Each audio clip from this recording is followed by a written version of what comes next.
Hey, this is Jim Florentine, and you're listening to Jim on Bass.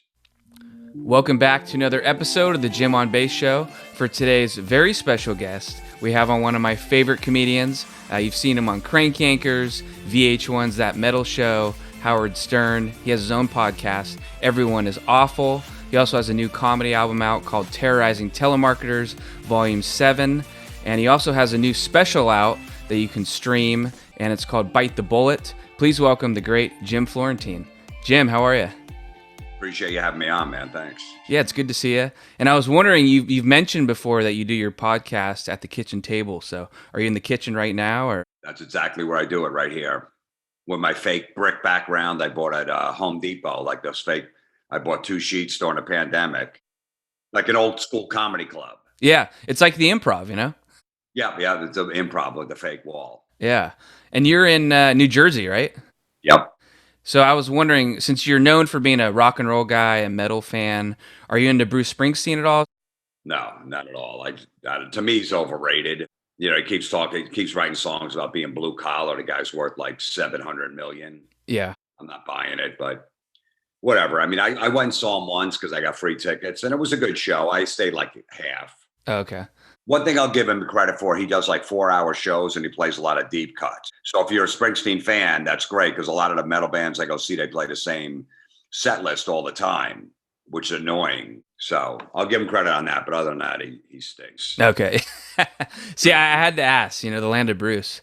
But my dad, he influenced my music taste. So I know you're close with your son. Have you influenced his music taste? Is he into the same stuff, or?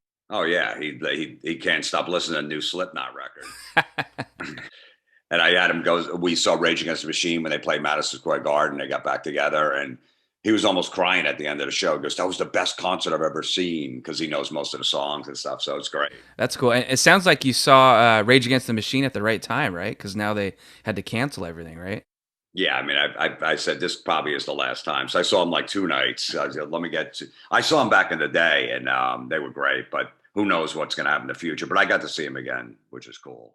And your son, does he play drums and guitar? I thought I heard. He used to. He's more into sports now. So I'm not going to force it on him. He played for a while. He might go back to it at some point. But now he's hanging out with friends and playing sports and FaceTime with girls. He's 12, so let him be a kid. Yeah. And you never picked up any instruments along the way, being a big music fan, or? You know, I tried. I always wanted to be on stage somehow, to be a rock star. I just didn't have the talent for it. It just wouldn't work. I went for singing lessons one time. After the first lesson, the woman was like, "Look, you don't have it. You know, I could take your money, but you got no ear for music." So, Well, yeah, I played the drums, and my one luxury item was the cowbell. love the cowbell. Yeah, it's like my talent went so it can get you to the church youth band, and then you got to move on. You got to give it up, you know. Yeah, yeah. So I just I tried, but at least I tried. I knew, okay, I'm not good. Plus, I was a lefty, so all my friends were in bands growing up, but they were righty. Like, I can't teach you if you can play righty. I'm like, I can. So Yeah, so you're a left-handed guy, because I'm left-handed too.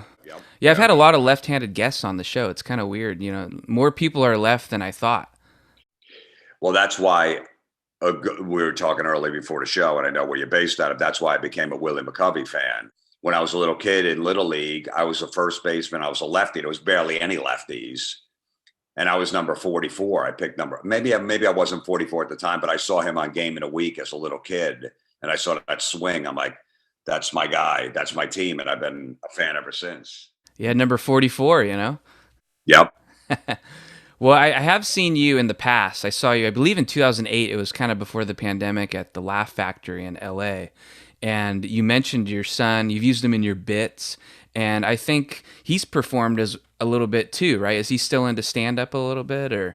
That's another thing. He's kind of drifted away from it. He liked it in the beginning, but like I said before, I'm not going to force it on him. He's a funny kid, but I always think, I'm like, do I really want to push him into this life? Because it's not all glamorous. You're stuck in some Holiday Inn in town for 4 days off some highway and just have to wait at night for the show. So it's kind of like a lonely existence. Well, I had Kira Sultanovich on. I don't know if you know her, but I had asked her about her kids. Like, when you're doing the picking up the kid from school, are you kind of secretive about what you do as a comic from the other parents, or do you keep a low profile about it? Or? Definitely, yeah. I mean, unless they find out, I don't bring it up. And most of the parents don't care like that, which is great. They're like, hey, whatever. We're all just, living in the suburbs, raising our kids. But yeah, I never tell anyone ever. Because then is Because it then like that added opens to pressure? a million questions. Nah, well, maybe, but then it's a million other questions. Really, wow. And then every time they introduce you to somebody, oh, he's a comedian. I'm like, you don't say that because now I got to answer. Do you have an agent? Who books you? All that shit. So, Who was your first music concert that you went to? um, it was Black Sabbath, Van Halen. Oh wow. I had older brothers, that were 5, 6 years older than me. So they would always, my parents would let them, take me to concerts when I was 12, 11 years old. So I was going really young. So I saw some great bands just because and they were into that music. So they got me into it. I drive around, they were 6, 17 driving. So I'd be in the back seat. They'd just be cranking AC/DC, Black Sabbath, Ted Nugent. So that's how I got into it. Now, are they still into going to concerts? Because it seems like there's two different groups. Some people are into concerts like their whole life, and then other people almost act like they grow out of it. Like, do you guys still go to shows together? Oh yeah. All of us. Yeah, definitely. Yeah.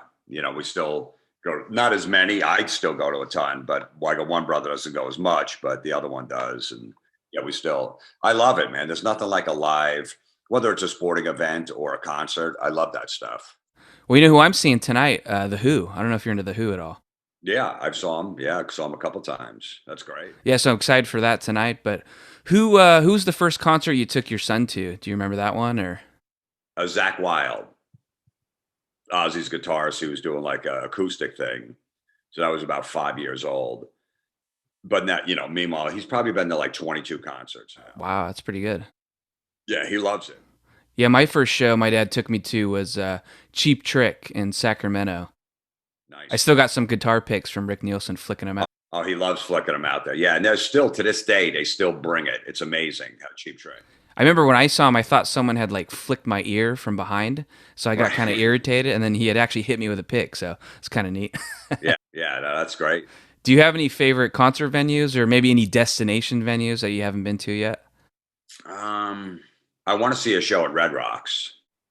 I've never done that before. I mean, that's like pretty much the most iconic venue that I haven't been at as far as a concert. I've been to a million shows in Madison Square Garden. That's a big one. I've been to the Forum in LA. But yeah, I would say Red Rocks is my next. I always look at that schedule to see if I could fly out there if there's a band I like playing.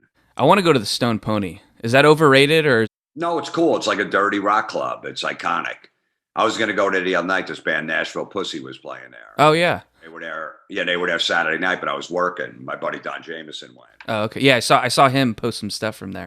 Yeah. So the Stone Pony's cool, but it's you walk in there. It's iconic. It's old but it's cool. But it's like just like a regular dirty rock club. I'm sure you got them in your area too. Well, my dad's favorite band all time is Thin Lizzy. So I've grown up hearing all about them, and I love them too. Like, they're pretty underrated, don't you think? Like they have so many good songs. It's that band is so weird because I never really got into them too much. I knew the two hits, and then I knew Cowboy Song. I was like, yeah, they're all right. And then Don Jameson was a huge fan. About 10 years ago, he goes, dude, I go, I think I want to get into Thin Lizzy because I heard another song. He goes, start with the Live and Dangerous live record. Start with that one. And I was like, man, is this stuff good? And I've been going back in that catalog for years. So underrated. I was just listening the other day. Renegades, that record is unbelievable. Like Mexican Blood, it's getting dangerous. And I love how I love all the songs where she's going to break your heart again. Like he's been crushed. I love those songs. Yeah, I love Don't Believe a Word. Don't Believe a Word. Wild One is amazing. That's my favorite song, I think. Yeah. It's amazing, that song. Everyone knows I've dated a bunch of crazy chicks that just leave you and wild. And, so I could totally relate to that song. Well, I was wondering, like, Motorhead's got to be up there too, right? Oh, absolutely. The live version of Still in Love with You on Live and Dangerous is probably the most powerful ballad I've ever heard in my life. The way he sings that and the words and stuff. It doesn't really translate so much the studio version, but the live version is unbelievable. Mm-hmm. Yeah. Well, do you have any good Lemmy stories, or have you ever drinking with him? Because I've heard the urban legends of him, Yeah, no, I saw Motorhead's first concert in America. Oh, really? Yeah, they opened for like Heart and Journey and somebody else at like a Miami stadium when I was living down in Florida as a little kid. It was right when like the Ace of Spades album came out. Wow. No, Lemmy did that metal show probably like 4 or 5 times. And I remember one time we just finished taping and me and Don walked by his dressing room. He's like, Don, Jim, come here. Because we weren't going to bother him. He's like, what are you guys doing? We're like, oh, we're probably just going to leave. He goes, you guys want to have a drink with me? We're like, of course. We sat there for like 3 hours drinking Jack Daniels. It was amazing. That's crazy. Yeah, I got to see him for the first time. He opened up for Dio into Judas Priest. That was an awesome. Oh, I saw that show. That show was great. I think it was it Dio? Was it Heaven and Hell? Yes, yeah. Right, Heaven and Hell, Judas Priest, Testament, and Motorhead. Yeah, very good. I saw that show. That show was amazing. The energy of that, like I still remember just how it felt just being there. Yeah. Yeah, that was crazy. But it also made me think about you because you've opened up for bands, like you've toured with bands, right? You've opened up for Metallica. Are metal crowds and rock crowds, are they receptive to comedy or can they be kind of rough on you? No, they're rough on you. Any crowd is kind of rough on you, but yeah, they don't want to hear jokes. And I don't blame them. I'm that drunk guy in the audience. I got a bunch of beers in me. I'm excited for the music. And then I got a comedian up there going, hey, anybody married? It's like this isn't the time and place for this. But I just do it for the challenge and I'm halfway into it. Like I did a whole tour with Slayer, Megadeth, and Anthrax about day 4. I'm like, why am I doing this to myself? Why am I torturing myself? There's a battle every night.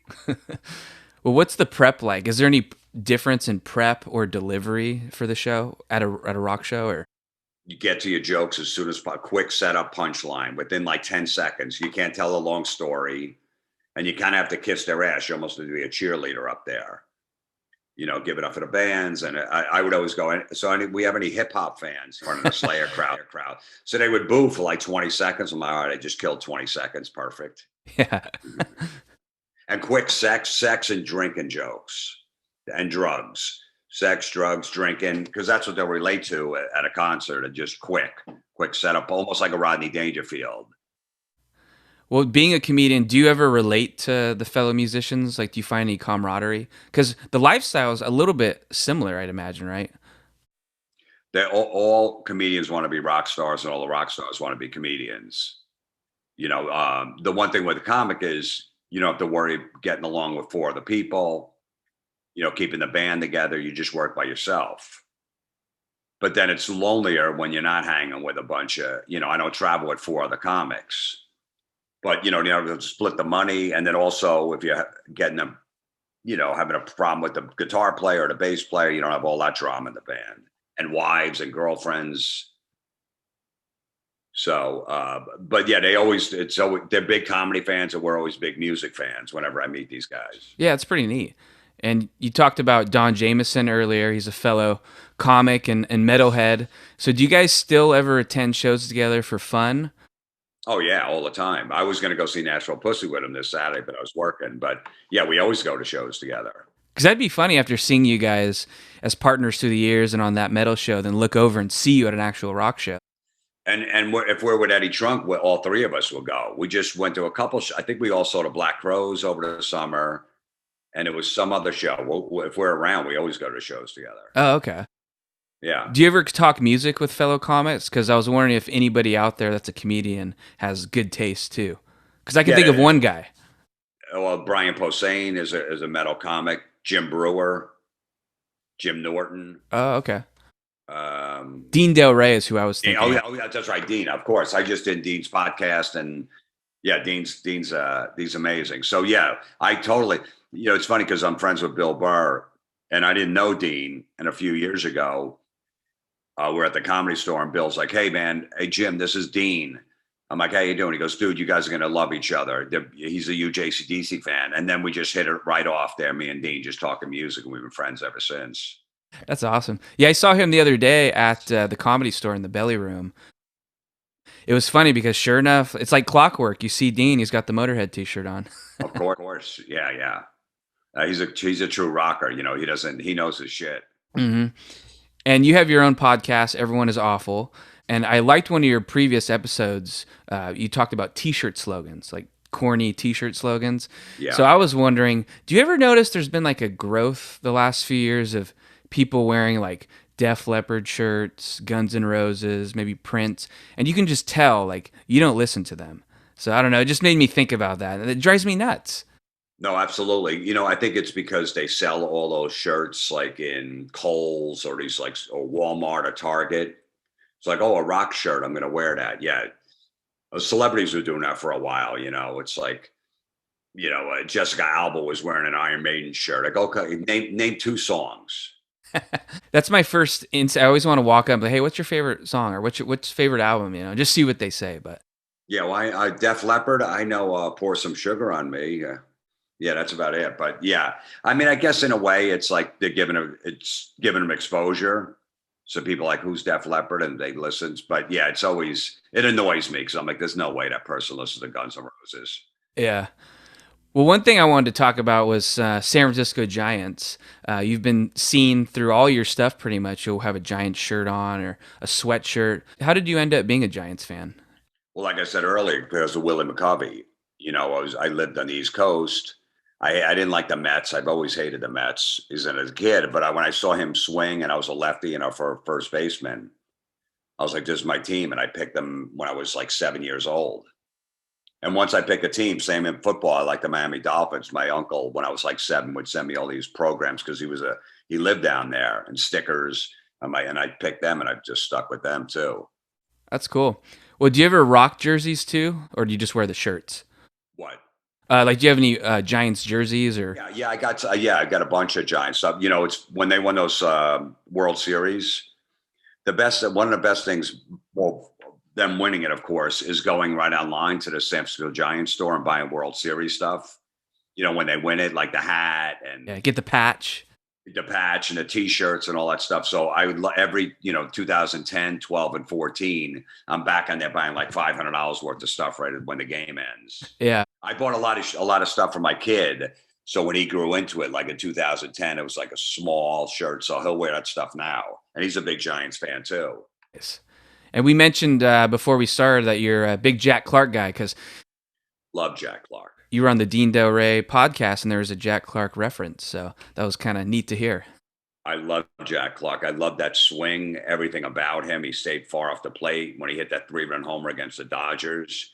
I even followed him over to the Cardinals. Like I was still a Giant fan, but I would root for the Cardinals and watch those games too. The problem is the injuries and and then he went to the Yankees for 1 year, which is great. But then he got traded halfway through the year. Then he went to the Red Sox and I think the Padres also. Yeah. Yep. But if he didn't have the injuries, man, that swing he had and how far that go and that little thin bat he had, Yep. I just love that stance. He was such a cool stance and a great swing. Yeah, the Ripper.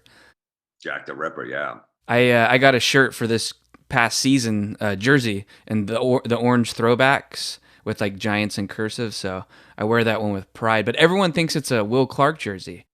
Because they're the same number. I know they're the same number, 22. Yeah. It's like, no, it's Jack Clark. So where do you see him in person though? Do you go to the Mets or?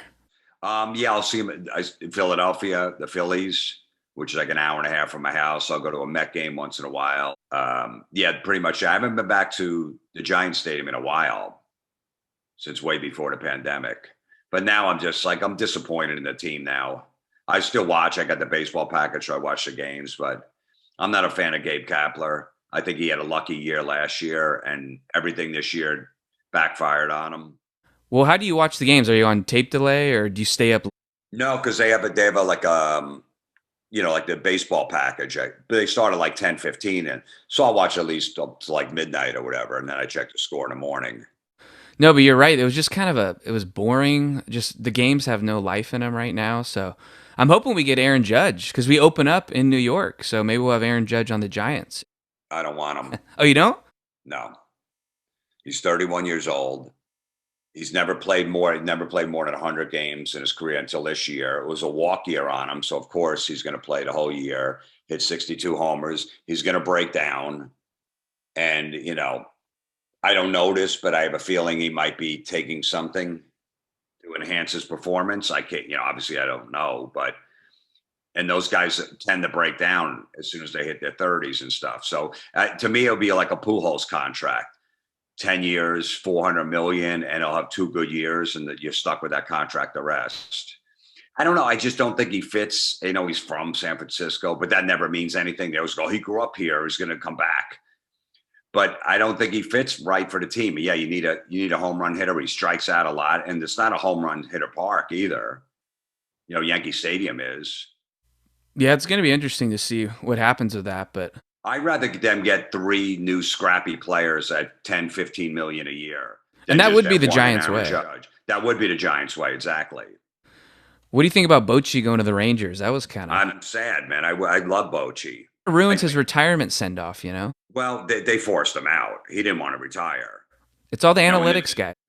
I know. When the new GM nerds took over, they thought that he's an old school guy, and they basically forced him out. We know that had definitely happened. He didn't want to retire. So I'm rooting for him. I hope he does good with the Rangers. But that organization stinks. They're like the Angels. They have all these star players, and they can never get it together. No, that's true. Well, do you ever talk baseball with Tom Morello? Because as you know, he's a big Cubs fan. No, we don't talk. We talk about more metal. Oh, okay. Yeah. When we talk, because he's, he named his son after Randy Rhoads. Yeah. So he's a big metal guy. Oh, okay. Well, what would be your walk-up song in baseball? Have you ever thought about that? Yeah, I don't know. I know that I know Mike Piazza a little bit because he was friends with Eddie Trunk, and he would come up to like such obscure songs that the Mets would tell him, "Listen, man, you can't come up to that." Like "Merciful Fate" and stuff like. I met this Accept song, "Princess of the Dawn," and they're like, "Look, no," he's like, "I don't care, I like them." And like, "Can you just do something a little more mainstream?" Nobody knows what the hell that is. Mine would be Ace of Spades. That'd be good, or maybe Balls to the Wall. It's got a good riff to it.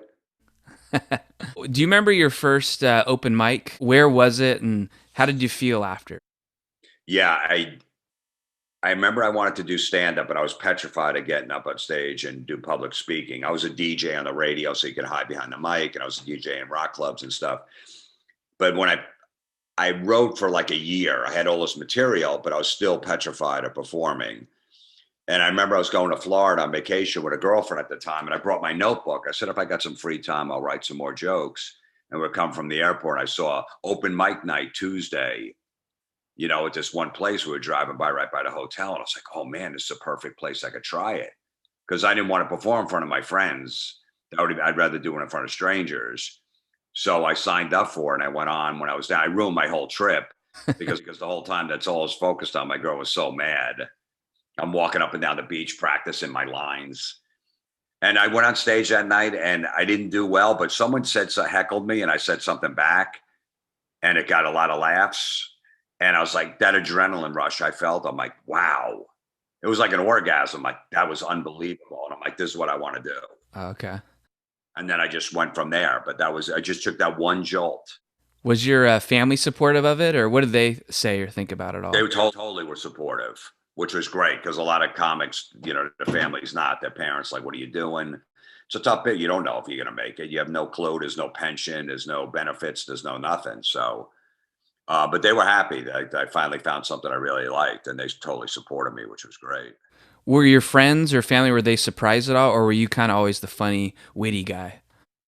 No, they weren't surprised. I was always like the quick one-liner, wise-ass guy. So, I knew I wanted to get into show business somehow, because I couldn't be a musician. I'm like, I got to get up on stage somehow. I don't want to work a 9-to-5 job in a cubicle. I can't do that.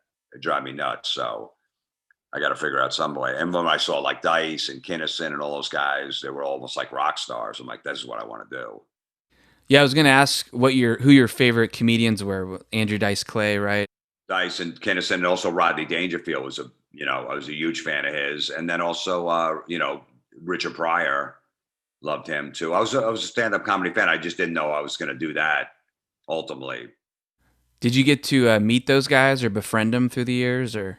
Yeah, I mean, Dice I became good friends with. He opened for him. I'm still friends with him to this day. Rodney I met a couple times. And then Kinnison I never met, though. Well, you have such a calm demeanor too, like on stage, and is that pretty much just who you are? Because you know how some people are kind of quiet and shy away from the mic. You seem like you're kind of the same. I'm the same exact guy on stage and off. I don't put on an act. I don't put on a voice or anything like that. I'm just like, this is what it is. Okay. Well, that's Just good. me, casual conversation. Hopefully I can relate to the audience, connect with them. Do you remember what your first joke was that really worked where you're like, oh, okay, I'm keeping that? Yeah, because I remember telling a story like whenever I get girls roses, it always backfires on me. Like I think it's gonna work, and now they're gonna go out with me and stuff. So I go, I know why they call it a dozen roses, because it doesn't fucking work. That's pretty good. Yeah, that was because I've got burned every time I bought roses, and especially like this was back in the day where they were like $60. They weren't selling them at gas stations or the supermarket where you can get them for like 8. So I was dropping like $60 and it was backfiring on me. So I was pretty angry. Is that like a greatest hit song now? Do you bust it out still, or have you put it No, to bed? I don't. I don't. I'm like, I don't even know that would work. But I just remember that was like one of the first jokes, and I would do that all the time the first few years. Yeah. Well, going over to That Metal Show, my dad and I love that show. And, guys like Don Jameson, Eddie Trunk. Are you and Don best friends, or how exactly did you meet? Yeah, we are best friends. Yeah, he was working for MTV at the time, like he was a producer and booking the comedy show on MTV back in the mid '90s, and I got introduced to him one night, and we became friends because he liked metal and all that. And then he says, "I want to start doing comedy." So I said, "Well, start coming to my gigs." And then I got him some shows, and that's how we became friends. And then we were friends for a while. We didn't know Eddie Trunk. Eddie lived in New Jersey. He's around the same age as us, but he had like a heavy metal show every Friday night on this like classic rock station in New York. So we come home from comedy shows on a Friday night and listen to him. And he's playing like all this Accept and Motorhead and Iron Maiden. Like, who is this guy? I go, how do we not know him? He likes the same music as us. And then we met him at a concert like a month later. We went up to him and said, "Hey man, we're fans." He said, "Oh, it's cool." I go, "We're comics." He goes, "Oh man, you guys should sit on my show one night on the radio on a Friday night. We'll just talk music and comedy and stuff." We're like, yeah, and that's how I became friends with him. And then a few months later, he goes, "I'm going to pitch a a talk show to VH1, almost like the Tonight Show for AC/DC fans with us three." He had a connection there, and that's how it happened that quick. Wow. Yeah. I always love when you guys would kind of gang up on him and mess with him. And then I was wondering, are you guys the reason he lost all the weight, or? No, we're all just ball busters from New Jersey. That's what we do. We bust each other's balls. So, we know how to get them, all, uptight about stuff like, "Come on, Eddie, you don't know that," or whatever. Just push his buttons. What's wrong with Kiss? The two other guys wearing their makeup, Peter and Ace's makeup. It's no big deal. And we know that we get them going. Well, my dad and I went down to LA and we saw a taping of That Metal Show. And like you had mentioned earlier, Brian Posehn was there as a guest, Anvil, your friend Jim Norton. And it was so cool. And I even got to stump the trunk. And you were, you kind of held the mic up to me. So they edited that part out, though. I think it's because I stumped him. You remember what the question was? I remember it wasn't my own because when you got there, they had pre-written cards. Yeah, right. So I don't know if it was stuff that Eddie already knew, but my dad actually stumped him and got on TV. But maybe they don't want too many people stumping him. No, I think that they did that because in the first few seasons, we'd have the audience come in with their questions, but a lot of times they weren't right. Oh, okay. Like they didn't research them enough and it wasn't true. So if they said, who produced the first Def Leppard album? And they said Lemmy, and we're like, Lemmy? And that was on TV, and the producers didn't know. So then they said, all right, we need to research this and then give them to the audience so we don't look like idiots. Be spreading fake news on That Metal Show. Yeah, so because Eddie's like, there's no way. And we're like, well, that's what he said. And, the guy's like, no, I looked at my friend told me that Lemmy did. He goes, oh, your friend? Well, do you have a favorite guest memory from that show or something that sticks out? I don't know, like every season there was somebody new that I was excited. Brian Johnson and Angus, we had like season 1. And then you had Dio before he passed away. You had Tony Iommi, Manson. So it was just Tom Morello, Ted Nugent. So it was like every season, I'm like, I can't believe this guy's going to be on. It was awesome. Halford did it a couple times. So Is there any way that show could come back for like a season, or is there ever any hope for that? You never know. I mean, we don't own it, obviously, but like Crank Yankers, that show I worked on from 2002 to 2007. You know, 12 years later, out of blue, it came back. So sometimes shows come back. So who knows? It's not really not up to us, Yeah. but we'd love for obviously. Yeah, great show. Had a good following too, so would love to see it. And of course, you have your latest comedy album out now, Terrorizing Telemarketers. And I really love that album. Like, I knew it was going to be funny, but then I put it on in the car the other day. And I'm not lying to you, I was almost in tears. I made a couple calls after to my friend. I was like, dude, you got to listen to this. Like, it was awesome. So I just had to let you know that. See, thanks. That's a perfect spot to listen to it in the car where you just away from any distractions because there's so many like little nuances in there and like little jokes in there that if you're around people and they're talking, you really don't get it. But no, we spent a lot of time on it. We started doing it during the pandemic. So, it's our seventh album of messing with telemarketers. Yeah, it was great. And I was thinking too, like, it's great because they deserve it. They're so annoying. So Yeah, because they're just, whatever they're selling is usually bullshit. yeah. So there's no one out there that likes telemarketers. Yeah, do you ever seek out victims, or do you kind of just do the waiting game for them to call you? I have a bunch of friends that have businesses and they still call telemarketers still call those business all the time because they always have a landline there. So I always say, hey, listen, give him my phone number. Say Okay. he's at this phone number today. So I just answer any call, whoever it is. Is Jeff there? Yeah, this is Jeff. So I get a more volume of calls just from that way. Oh, okay. Have you ever had a crank call go like terribly wrong for some reason, or Yeah, I mean, I've had the cops come to the house a couple times. that's pretty good?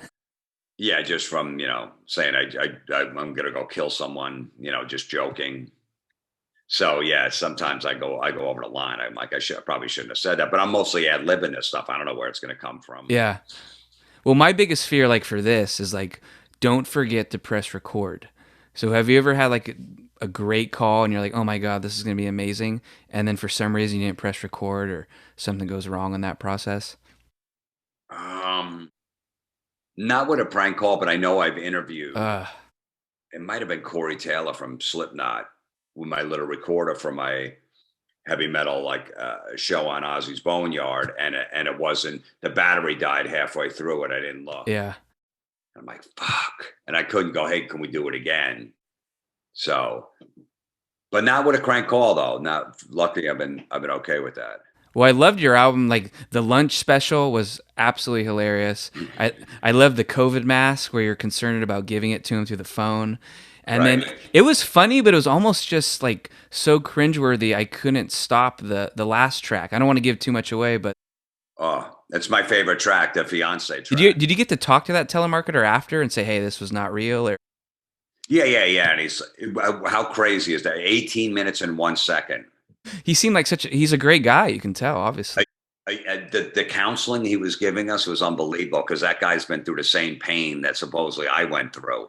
The best is like halfway through and he goes, I thought this was a prank call. Obviously not. I'm like, no, it is.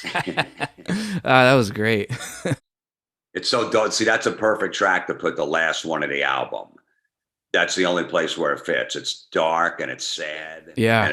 And it's just, there's so much going on in the track. I love it. That's one of my favorite tracks I've ever done. Yeah, it makes you question a lot of things. It's like, oh my, this is so dark, but so good at the same time. Right. Because I mean, Don's being so ridiculous. He sleeps with my fiance. The wedding's in a couple of weeks. He goes, I don't know. If I go to the wedding, maybe I'll just sit in the back of the church.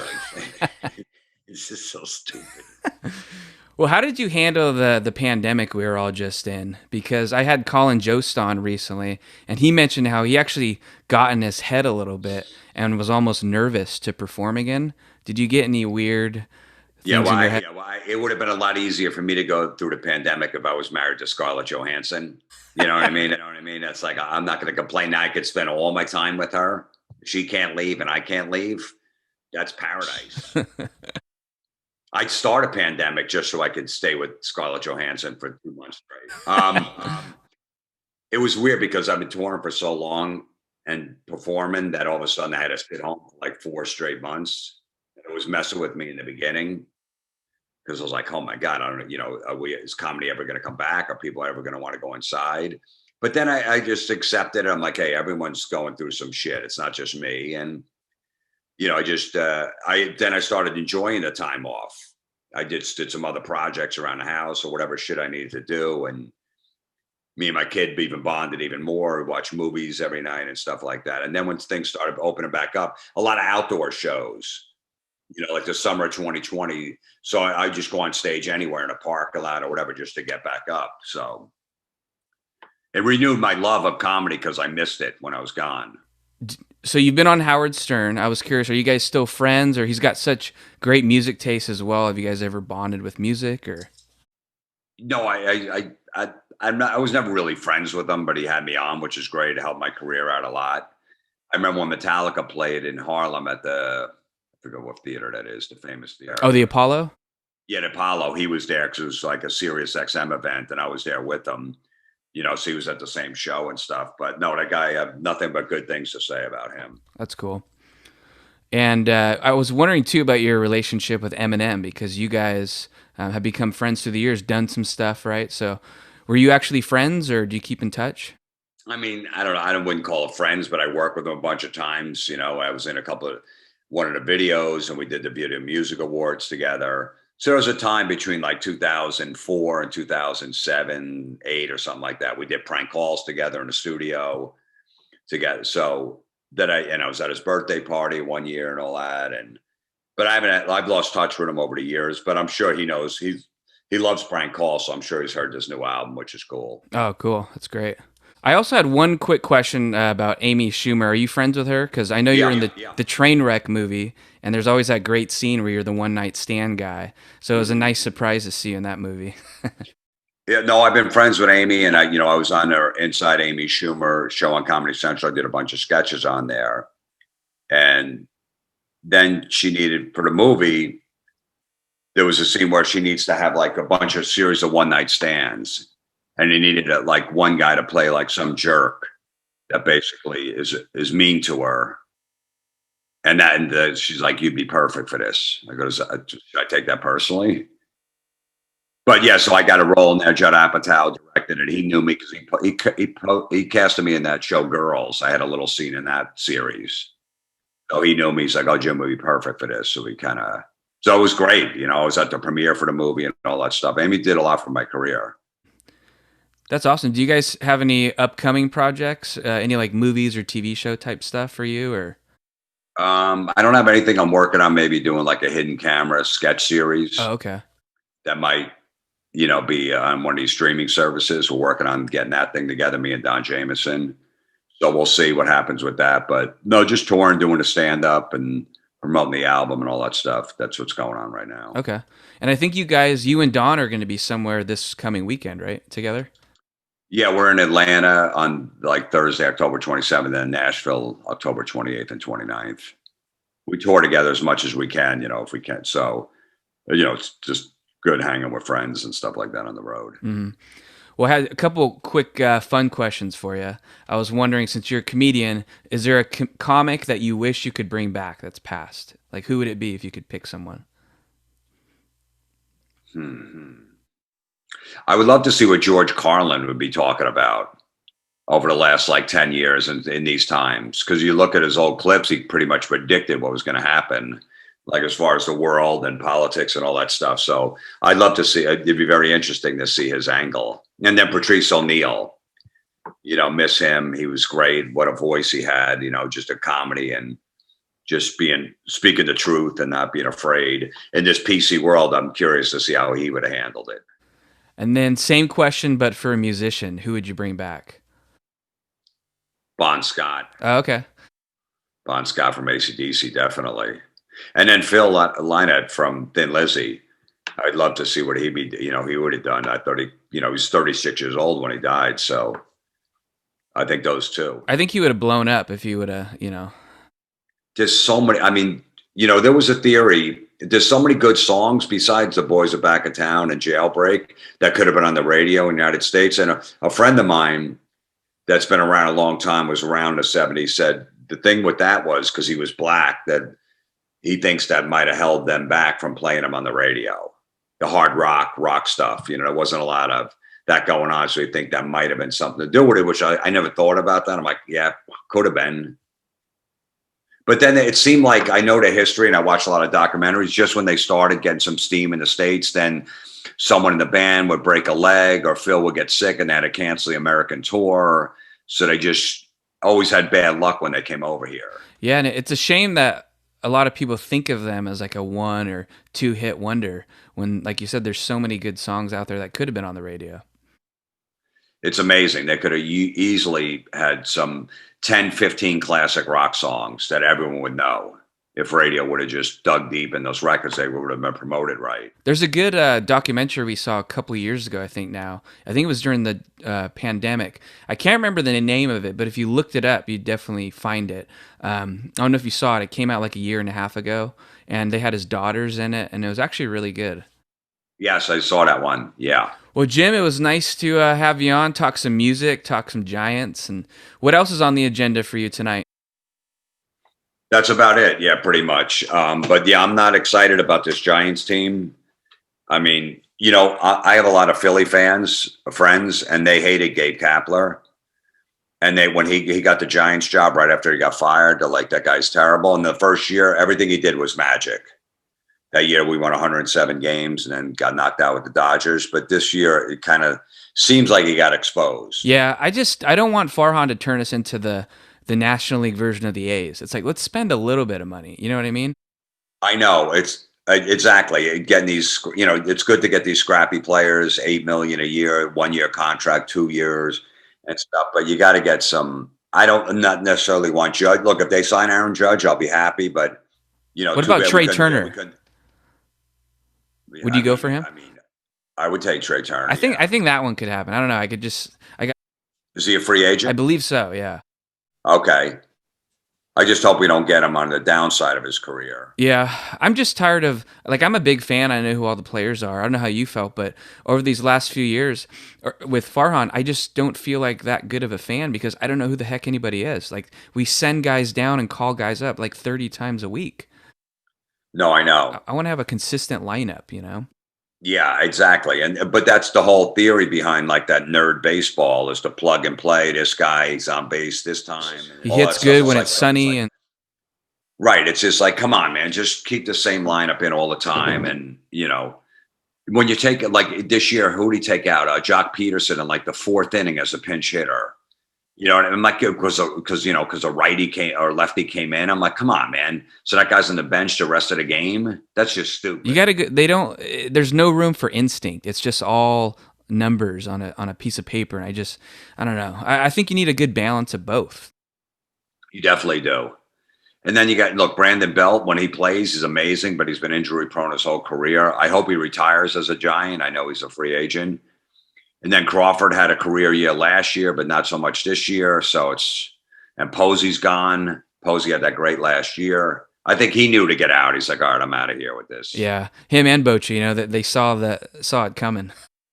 Yeah, I don't know, man. These plug and play guys and get this utility guy that can play all these positions. It's like they're human beings. They're not like because I feel like when you're constantly calling up guys and sending him down, it's got to create some kind of fear for the players of I got to produce or else I'm gone, and that can't be good. Yeah. And if you look at it, their drafting hasn't been that good. It was amazing with all of Bumgarner and Posey and Lincecum and Kane and all that stuff. But now it's like their homegrown talent is like Ramos, Joey Bart. They thought he was going to be a superstar. I'm like, oh man, this guy's going to be a can't miss, and he's okay. I'm rooting for him. I like him. I mean, he's big and he's a good defensive catcher, but his hitting really hasn't got on. And then all these other guys that they drafted are just once in a while you get a Logan Webb. Absolutely, you'll get that, but a lot of misses. Well, who's your favorite player right now? Because mine is Mike Yastrzemski. I hope he can bounce back after this terrible year. He kind of finished strong compared to what he was doing all year. That's my son's favorite player. I know he had that 2 great years. Even last year was like okay, and this year he's just like really struggling. I loved Yastrzemski. I'd probably say he's my favorite Giant. Posey, was probably before that, like last year, but I would say he's probably my favorite. And it's funny you mentioned Belt because I remember at the end of that metal show, we'd get in a line and shake everyone's hand and meet the guests, meet you guys. And I remember we asked you, because it was 2011, right after we had won the World Series before the 11th season. And we were asking you your thoughts on Brandon Belt. And we were all excited about him. And I don't know, I still can't figure him out. It's like you look at him wrong and he's injured, It's amazing that he'll play like the 80 games he plays. He's a friggin' superstar. Well, my dad's afraid he's going to go to like the Rockies or the Reds and hit 40 home runs, No, he's not built for that. With the knee issues and just injury prone, all of a sudden that 35 or 36, whatever he is, he's not going to have a 162 season. I think he retires as a Giant. Yeah, I could see that. All those guys like Posey could have easily played 2 more years. Lincecum kind of faded at the end. Matt Cain, I thought, could still play. And it's like when you retire as a Giant, they're going to love you forever. So if he goes to another team, I understand if he does, because I think the Giants need to move on from him. Not that they have anybody else in place. I hated that they traded Darren Ruff. I love Darren Ruff. And I love Wilmer Flores, too. Flores and Ruff, I love those guys. I think Wilmer, when you have him as one of your best hitters, even though he's great, that's not good. No, exactly. And Longoria, injury prone. When he's in there, he's streaky. He needs to go. I'm sorry. Yeah, I like him, but it might be time. Well, Jim, it's great to have you on. It's been fun to talk some sports with you. If you ever want to check it out, I've actually had Yastrzemski, remember Ryan Theriot, Matt Cain, Dave Dervecki. Had a bunch of Giant. Bruce Bochy, I've had him on. So nice. That's great. Yeah, I'll definitely look into that and check that out. Yeah. I love Matt Cain, man. He was an animal. The workhorse, And then Lincecum was just, loved that guy. I feel terrible. And then his wife died recently. I know. With Lincecum, though, they're coming out of the draft. They're like, listen, this guy's not going to last. He's 5'7", 160 pounds to weigh his motion. So that, Giants took him, I think, with the 11th pick. He could have went, 1 or 2. And he gave us 8 amazing seasons. Like, it was totally worth it. I loved him with the long hair, just that friggin' wind up and everything. And then at the end, when he came in and became a relief pitcher and pitched in, it was amazing. Helped them win those World Series. Never had an ego, just adapted to whatever role, Yeah. Are you in the camp of Lincecum is a Hall of Famer or is not? Because I feel like he's not. He had great years, but no, he didn't play enough. It's almost like Don Mattingly. I grew up in New York, so Mattingly was amazing for the Yankees for like 8 years. But I think you need 10, like solid years. And Lincecum had like 7 or 8. Yeah. So it's too bad. Like, he'd be close. But I don't know if he does. Like, even Buster Posey, I mean, if you look at his numbers are not amazing. The batting average is. But, I mean, I think he probably will get it. He would definitely get in before Lincecum. Yeah. But it's too bad, because if Lincecum had 2 more years of being solid, I think he would have got in. It's kind of like Will Clark. I feel like if he stuck around for 3 more seasons, I think he would have been in the Baseball Hall of Fame. Yeah, absolutely. Will, definitely. Yeah, I hated that he left and he went to the Rangers, then the Orioles. I know. Yeah, it's just like, oh, come on, man. Yeah. I've had him on a couple times too, so you might like that one. Will? Yeah, super cool guy. Right, yeah, that's great. I love Will. I love that swing, a Will Clark swing. Yeah, very pretty. Now, I have a theory with Dusty Baker. He can never win a big game, even though they just swept the Yankees. I feel like he chokes in the World Series. If you know the Giants' history, the guy was horrible in big games. Russ Ortiz. Bad decisions. Russ Ortiz, then Solomon Torres, last game of the year against the Dodgers, 1993, a rookie. So, and he did it with his old teams, with the Cubs, and when he was a manager, he was somewhere else. Reds, maybe? Reds, yeah. These big games. So we'll see with the Phillies-Astro series. I'm not. I think I'm going to root. I like that Astros team. Alvarez reminds me of Willie McCovey. Big lefty, number 44. So me and my son love him. He's got the same swing as McCovey. Yeah. But probably Phillies, because they're close. And my son kind of likes them as like a second favorite team. So I think I'll be rooting for the Phillies. I like the Astros, though. I love Altuve and Bregman and stuff. They got a great team. Yeah, exciting to watch. And I just want Dusty to get one. This might be his last chance, so I just want it to happen. It's true. Yeah. I mean, look, he lucked out getting the job to begin with. Whoever they fired, I guess, was the cheating, and then they just plugged. Right, so they plugged Dusty Baker in. So yeah, I mean, I got nothing against Dusty, nice guy, and he always to this day he still has Barry Bonds' back, Yeah. which I love. So if the Astros win, I won't be upset. Okay. Well, sounds good. Well, Jim, I don't want to take up too much of your time, but it was a lot of fun being able to have you on and catch up with you. And I'll put some links in the bio for your upcoming tour and also where people can find Terrorizing Telemarketers. Great album.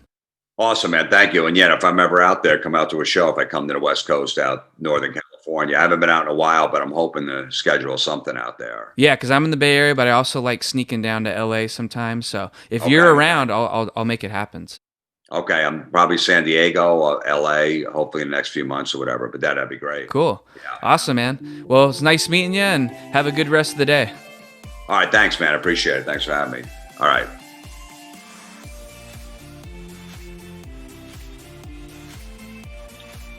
Hey, this is Jim Florentine, and you're listening to Jim on Base.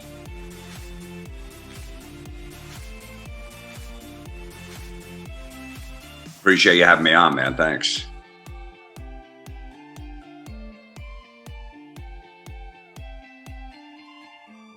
That's exactly